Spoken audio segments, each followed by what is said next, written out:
when I was a kid, I wanted to be a commando. Like, I don't really remember wanting to do anything else. When I realized that there was that role that you could play in life, that's what I wanted to do. And a lot of my friends in the SEAL teams were the same way. That's what they wanted to do. And as soon as they figured out, like, oh, that exists. Oh, I can do that. And I just have to sign this piece of paper and go do this stuff. And then that's what I'll be.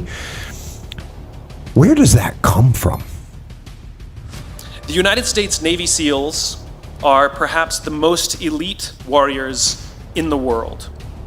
And one of the SEALs was asked, who makes it through the selection process? Who is able to become a SEAL?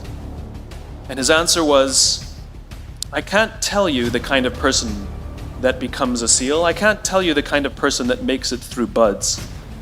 But I can tell you the kind of people who don't become SEALs. He says the guys that show up with huge, bulging muscles covered in tattoos who want to prove to the world how tough they are, none of them make it through. He said the preening leaders who like to delegate all their responsibility and never do anything themselves, none of them make it through.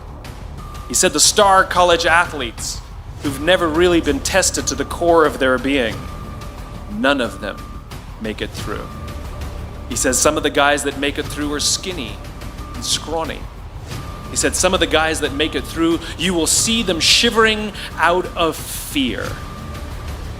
He says, however, all the guys that make it through, when they find themselves physically spent, emotionally spent, when they have nothing left to give physically or emotionally, somehow, some way, they are able to find the energy to dig down deep inside themselves, to find the energy to help the guy next to them. They become SEALs, he said. You want to be an elite warrior, it's not about how tough you are, it's not about how smart you are, it's not about how fast you are. If you want to be an elite warrior, you better get really, really good at helping the person to the left of you and helping the person to the right of you. Because that's how people advance in the world. The world is too dangerous and the world is too difficult for you to think that you can do these things alone. If you find your spark, I commend you. Now, who are you going to ask for help, and when are you going to accept help when it's offered? Learn that skill. Learn by practicing helping each other. It'll be the single most valuable thing you ever learn in your entire life.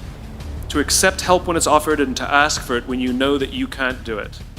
The amazing thing is when you learn to ask for help, you'll discover that there are people all around you who've always wanted to help you. They just didn't think you needed it because you kept pretending that you had everything under control.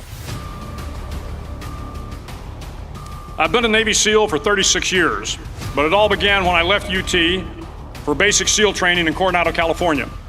Basic SEAL training is 6 months of long, torturous runs in the soft sand, midnight swims in the cold water off San Diego, obstacle courses, unending calisthenics, days without sleep, and always being cold, wet, and miserable.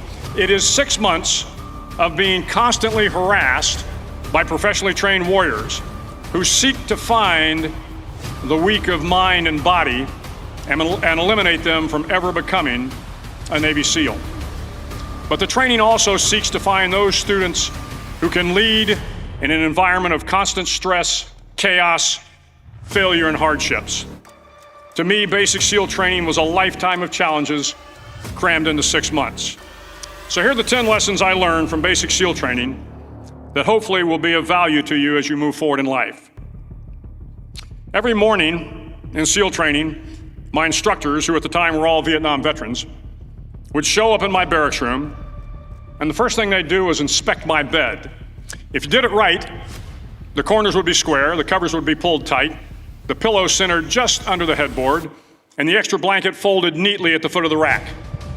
It was a simple task, mundane at best, but every morning we were required to make our bed to perfection. It seemed a little ridiculous at the time, particularly in light of the fact that we were aspiring to be real warriors, tough, battle-hardened SEALs. But the wisdom of this simple act has been proven to me many times over. If you make your bed every morning, you will have accomplished the first task of the day. It will give you a small sense of pride, and it will encourage you to do another task, and another, and another. And by the end of the day, that one task completed will have turned into many tasks completed. Making your bed will also reinforce the fact that the little things in life matter. If you can't do the little things right, you'll never be able to do the big things right. And if by chance you have a miserable day, you will come home to a bed that is made, that you made. And a made bed gives you encouragement that tomorrow will be better. So if you want to change the world, start off by making your bed. During training, the students are all broken down into boat crews. Each crew is 7 students, 3 on each side of a small rubber boat, and 1 coxswain to help guide the dinghy. Every day, your boat crew forms up on the beach and is instructed to get through the surf zone and paddle several miles down the coast. In the winter, the surf off San Diego can get to be 8 to 10 feet high, and it is exceedingly difficult to paddle through the plunging surf unless everyone digs in. Every paddle must be synchronized to the stroke count of the coxswain. Everyone must exert equal effort, or the boat will turn against the wave and be unceremoniously dumped back on the beach. For the boat to make it to its destination, everyone must paddle. You can't change the world alone. You will need some help. And to truly get from your starting point to your destination takes friends, colleagues, the goodwill of strangers, and a strong coxswain to guide you. If you want to change the world, find someone to help you paddle.